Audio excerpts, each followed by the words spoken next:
Back on OpenLine, we are joined with the pastor at Mount Bethel, Dr. Jacques, and the pastor at Crosspoint here in Nashville, Kevin Queen.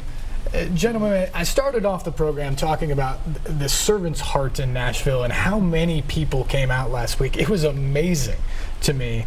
There was a time when we first came out on Wednesday, we were sort of isolated in North Nashville. We didn't feel like we could move very much, and so we picked a place and basically had people come to us to pass things out. On Thursday, we felt we could get into neighborhoods a little bit more, and so we asked, where do we need to go? And people said, go to this certain neighborhood, be there, go. And when we got there, I was blown away how many people were already there. Yes. We struggled with certain supplies to give them away because that's how many people had already been there before us. They were like, oh, we don't need any more water. We're good on water. Yeah. Cleaning supplies, we'll take those. Water, we don't need anymore. And so go to the next neighborhood, and we did. But it was just amazing how many people were out there with that. And it just got me to thinking, I've seen things like this before, but never to that level. And I feel like there's something special going on here. And Kevin, I know we've talked about this at church. Disclaimer here, I go to Crosspoint, so I hear him talk a lot.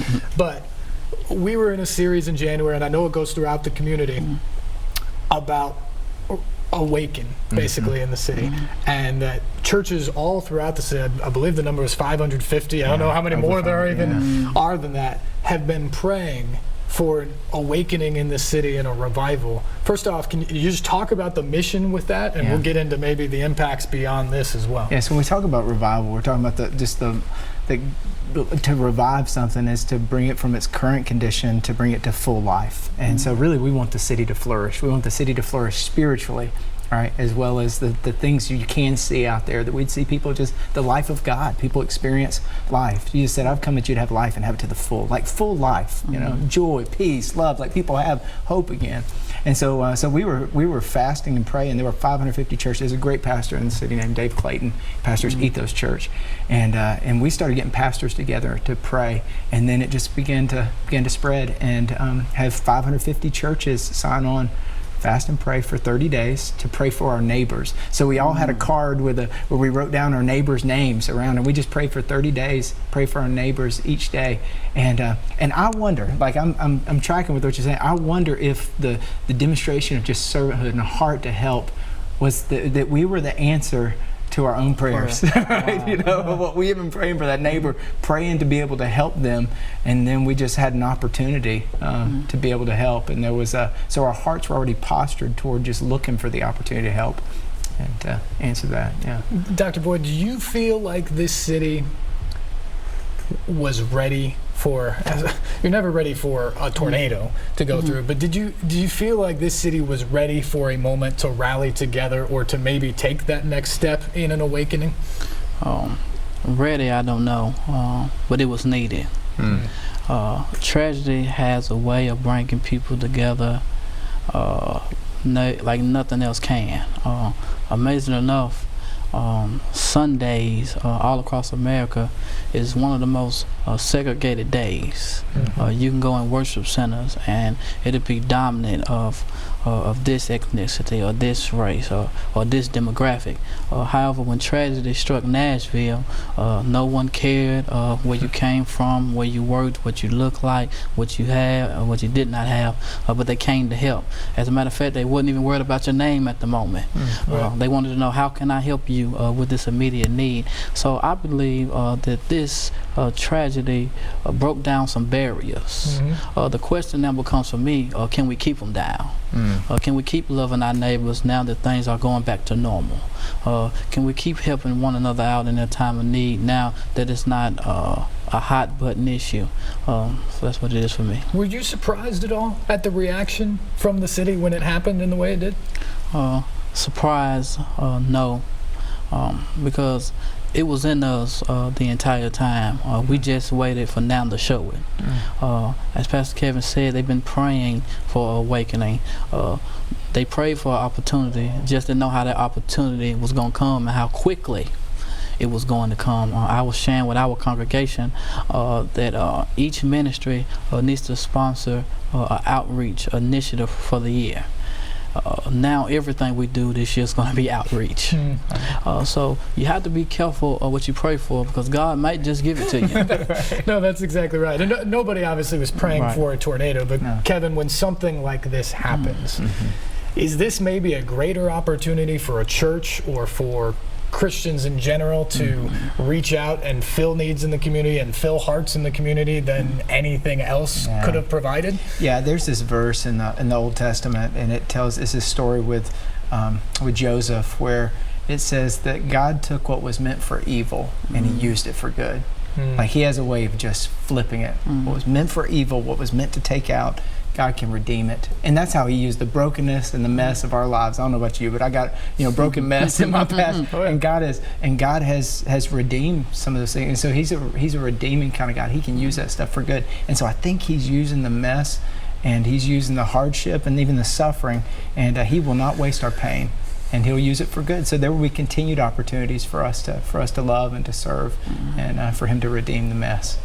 What do you think a revival, to use that word, because it's been tossed around a little bit, certainly in our church at times, what do you think that can actually look like in Middle Tennessee? Well, like one of my favorite stories, so we go back historically and we look and we see when were communities transformed. And in 1905 in Wales, there was this move. There was a man named Evan Roberts, who was a 26-year-old coal miner who God got a hold of his life and his heart. He had a heart for his home city, and he went back to his home. He said, "God, bend me, God, send me." He went back to his city, and he started leading a prayer meeting. And so what we see is that these big moves of God, they always begin with small groups of people praying. So there's a people who were praying, and they were asking God to move and to transform, and they saw this social transformation, this reform, where the judges, you can go back and look historically in the newspaper, it'll tell stories of judges who put on white gloves because they had no more cases to try. Policemen who were bored, right? because they didn't have, there was the crime rate diminished. You have stories of like at a soccer match that people would just start singing praise songs together, like singing worship songs together. So there's just this complete overhaul, transformation of a culture where you just see the darkness and just depression and sadness just lift. You find people find hope again. God, so like when we talk about, I go back and look historically, I'm like, God, if you did it back then, like you could do it again. You could bring people hope like that again. You could transform a society again. Crime rates diminish. People begin to grow and flourish where they are. Like that's the kind of thing. I think it's interesting, Jacques. One of the things that has always attracted to me about this city, but I think it provides a further opening here, is when you come to Nashville, it's a city full of dreamers. And especially when I was young, I thought, this is so cool, because everybody here thinks they're going to tackle the world. They're going to be the president of whatever they do. They're going to be the biggest singer. They're going to be the biggest songwriter. They're going to run the company. They're going to run for president. That's what they're going to do. And inevitably, you don't quite get there. And that maybe isn't the most healthy part of it. But all those dreams, I think, are often secular. But I think people are longing for that fulfillment in some way. Do you think that part of what this town, I mean, it's part of what makes this town so special, is the drive that comes with people, but do you think that opening allows the church a greater chance to fill that void? A part of your life will always go untouched until God fills it. As much as we try to have those aspirations, as much as we have those dreams, we have to remember that God is the one that is giving it to us. And I believe at a fault that we have allowed our intellect to supersede our imagination. But God gave us imagination before he even gave us intellect. And so for us to be able to imagine something is half of the battle. Yeah, that's true. Kids are always dreaming. It's adults who sit up here and say, "Oh man, I can't do that anymore." And that's maybe one of the things that opens people's eyes here is when you come together. The amount of things that this city did last week and this week, when people came together, and not even people who knew each other before they came together, but they came together and did some amazing things.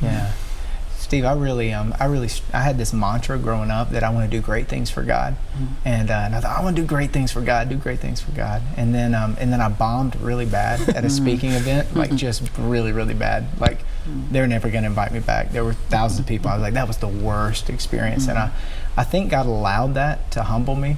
I got home and there was a book in my mailbox that I'd ordered on Amazon before Amazon Prime. And in that book, it was a long time ago. I'm an old man. And on the third page, it said, many a young man has said they want to do great things for God, which really that just means they want to be well known. Wow. And take God along for the ride. And it said a better aim of one's life than to do great things for God is to do things for a great God. And I felt like God, I don't hear God audibly, but he just like, so Kevin, why don't you just do things and let me be the great one? And I think we realize in circumstances like this, we're like, we have this call and this opportunity to just do things. And so whether we're given cold water, or whether we got a chainsaw out in somebody's front yard, or whether we're just giving a hug, or whether we're just listening and having a conversation, just doing things with great love, like that's what we're called to. And then just leave the rest up to God, what he can do. Isn't that so apt for what last week was, though? I mean, I think about my group in a few days, we maybe passed out 1,000 waters to certainly far fewer people than that over the course of the day.